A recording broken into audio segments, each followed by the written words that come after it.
The child comes into the operating room, and once they've been put to sleep and they're on the operating room table, once I've gained access and put the access ports in the abdomen, the robot itself is basically a series of arms that are on a console that we wheel into the operative field, and then those arms are docked to the ports that have been placed into the patient, and then we have a variety of different instruments that we can put into attached to the robotic arm. And at that point, I go to what's called the console, or robotic console, where I am able to control with joysticks, if you will, the movements of the robot.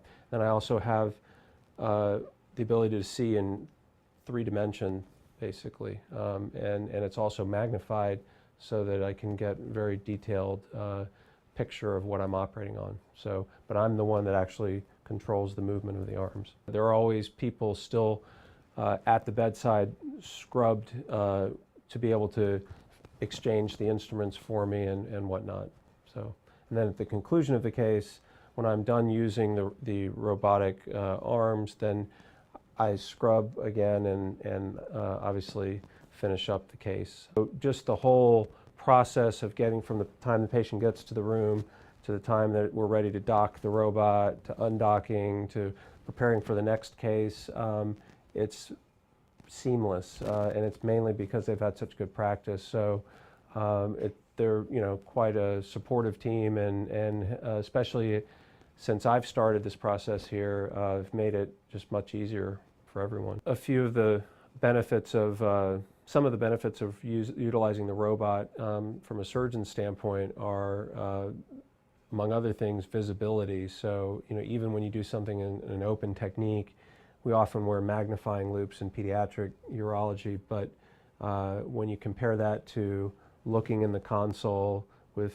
3D vision and significant magnification, the comparison is there's a pretty stark contrast. So that's one big advantage, is just being able to see things more clearly with the robot.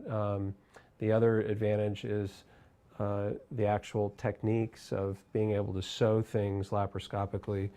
When one uses the robot, it's just a lot easier to do that. You have a lot finer control over things. You can do things, your movements are in a more natural fashion than one would have to use when you do things just simply in traditional laparoscopic fashion. Because the movements are more controlled, the access ports that you place, once you place them, if you're doing traditional laparoscopic surgery where maybe it's less controlled, that can result in a greater tissue injury to the surrounding tissue where the ports go in, which translates into more postoperative pain.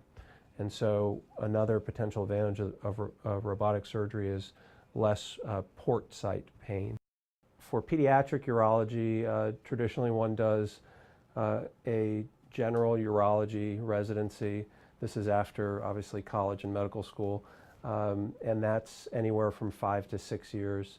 And then at that point, one can stop and become board certified in adult and pediatric urology. But in this day and age, most, if not all, pediatric urologists then do an additional level of training known as a Pediatric Urology Fellowship, which can be anywhere from 1 to 3 years, which is what I've done and the rest of the guys in my group have done.